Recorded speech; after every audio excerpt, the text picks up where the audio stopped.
Have you ever noticed how some people physically flinch when you compliment them? Like you said something sweet, and suddenly they look away, or make a joke, or rush to change the subject. What's happening there?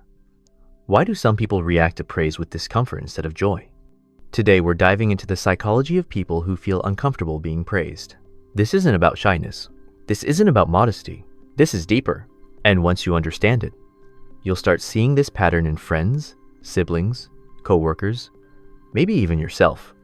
Let's decode what's really going on. 1. They've learned to distrust praise because it didn't match reality. Most of us grow up with praise that feels real. A parent says, "Great job." When you actually improved, a teacher celebrates effort that leads to success. But some people don't get that. For them, praise was inconsistent. Sometimes it was exaggerated. Sometimes it was withheld. Sometimes it was only given with strings attached. Imagine being a kid and hearing, "Nice work," but your parent didn't actually look. Or hearing praise only after a comparison to a sibling or classmate. Psychologists call this inconsistent reinforcement. Praise that doesn't map onto experience creates confusion about worth. It trains your brain to ask, do they really mean it? So as adults, even sincere praise triggers doubt instead of warmth. They don't reject praise on purpose, they internally question it. 2. High self-awareness plus harsh inner critic equals praise aversion. Some people see themselves as they actually are, flaws, failures, insecure thoughts, and all. That raw self-awareness can be a superpower, but it also attracts a brutal inner critic. When someone compliments them, their mind whispers, "They haven't seen the mistakes. They don't know what I really struggle with. They're just being polite." This is tied to a form of self-monitoring rooted in psychology, a blend of self-awareness and self-judgment. Instead of receiving praise as an acknowledgement of effort or success, they interpret it as a mismatch with how they really see themselves, a polite social gesture rather than genuine admiration, or even a setup for disappointment later. They think, if I accept this praise, I'm pretending I'm someone I'm not, so they deflect, not to be rude, but to stay honest to themselves. 3. Some people don't want their self-worth outside themselves. Most people love praise because it feels like validation. It says, "You're good, you matter, you're enough." But for some people, external validation feels dangerous. It means their worth depends on others, and that's terrifying. In psychology, this relates to internal versus external locus of control. People with a strong internal locus believe they are responsible for their success, which is healthy. But there's a flip side. If your worth depends entirely on your own standards, and you don't want others to define you, praise feels irrelevant. When someone says, "You're amazing," they might think, amazing compared to whose standards? Does that make me less amazing tomorrow? I'll figure my worth out myself. They're not rejecting the kindness behind the words. They're rejecting the dependency that praise implies. They want to feel good because they built themselves, not because someone else decided they're good. 4. Fear of being held to that standard forever. Imagine someone says you're excellent at something. At first it feels good, but then you think, now I have to live up to that. Now if I fail, I disappoint them.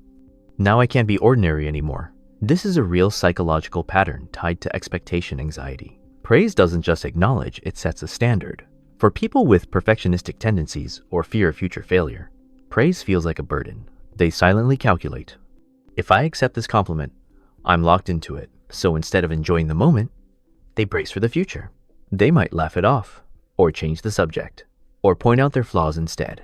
Their brain thinks, better to stay under the radar than be held up for something I might lose. 5. They've been hurt by conditional love in the past. Some people learned that affection and praise only came with performance. Parents, teachers, partners, coaches, society, all saying, implicitly, you're lovable only if you achieve. Psychology calls this a conditional positive regard, love, and approval only when you meet expectations. When praise is tied to worth, then praise becomes slippery territory. Instead of feeling celebrated, they feel evaluated, judged, sized up, worth measured. They think, this praise isn't about me, it's about them wanting something from me, and that makes them recoil. They might smile politely, but inside it feels like being measured instead of seen. 6. They're hyper-conscious of social hierarchy. Some people are deeply tuned into subtle social signals. They read tone of voice. They notice eye contact. They feel the unsaid more than the said. For them, a compliment isn't just words, it's a social move, a cue. a potential imbalance. Their brain scans for hidden meaning. Are they trying to flatter me for something? Are they positioning themselves above me? Is there an invisible agenda here? This relates to social cognition, how we interpret others' intentions. In high social awareness personalities, sometimes linked to traits like introversion or high empathy, praise can trigger suspicion, analysis, misinterpretation. Instead of just taking the words at face value, their brain says, context matters.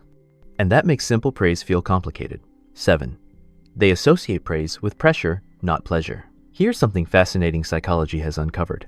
For some people, compliments activate the stress response instead of pleasure centers. When praise is given, heart rate rises, thoughts rush, worry spikes, self-monitoring kicks in.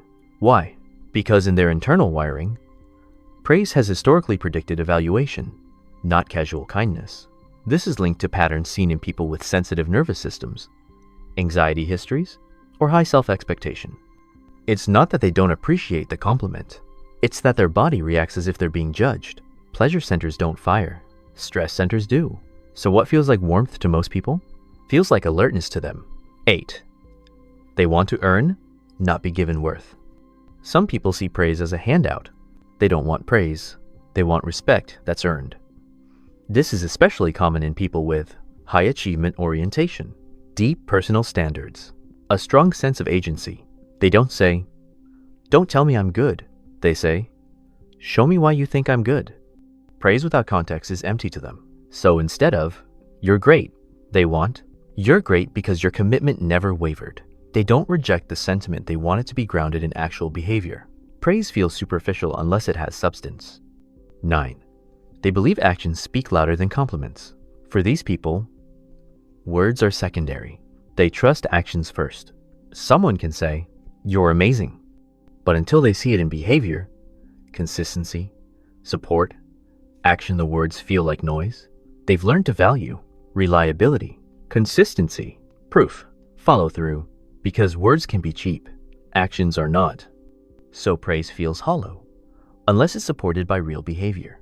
This is not cynicism, it's a way of safeguarding emotional investment. 10. They've seen praise used as manipulation. There's a dark twist to this. Some people have been praised, only to be used later. Compliments to influence, praise to soften, flattery to exploit. Once you've seen praise weaponized, your brain rewires. You don't trust warm words anymore. You scan them. Instead of hearing, "You did well," you hear, "What's the catch?" This is not paranoia, it's learned survival. When praise was repeatedly followed by demands, expectations, or disappointment, your brain learned. Praise isn't praise, is currency. I'm self-done. So receiving praise feels like entering a negotiation, not a celebration. Takeaway. What this really tells us. If someone feels uncomfortable being praised, it's not just quirkiness.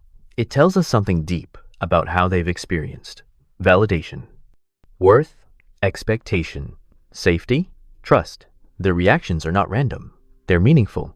People who struggle with praise often value effort over impression, prefer authenticity over flattery, are self-reliant emotionally, fear expectations they can't always meet, have learned to question rather than absorb, believe worth comes from doing, not words, and most importantly, they still want connection.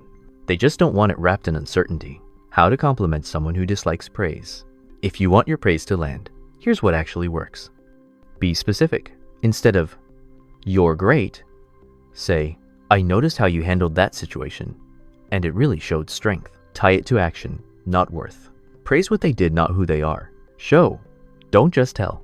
Back praise with evidence or examples. Stay low pressure. No lingering silence after the compliment. Avoid putting them on the spot. This turns praise into reflection, not evaluation. Final thoughts. Most people want to be seen, but not everyone wants to be lifted up by words alone. Some people want to be understood. Some want grounded appreciation. Some want proof before praise lands on their heart. Discomfort around praise is not rejection. It's a different interpretive lens. It's psychological. It's human. And once you recognize it, you start seeing the meaning behind the reaction instead of just the reaction itself. So the next time someone brushes off a compliment, don't take it as dismissal, take it as insight. And if you feel uncomfortable being praised, remember this. Your discomfort doesn't mean praise is wrong. It means your mind learned to protect you. And now that you know, you can gently rewrite how you receive it. If you found this helpful, and you want more psychology-backed insights about human behavior, hit subscribe and let's explore the why behind how we think, feel, and connect. Until next time, keep observing, keep reflecting, and keep understanding people at a deeper level.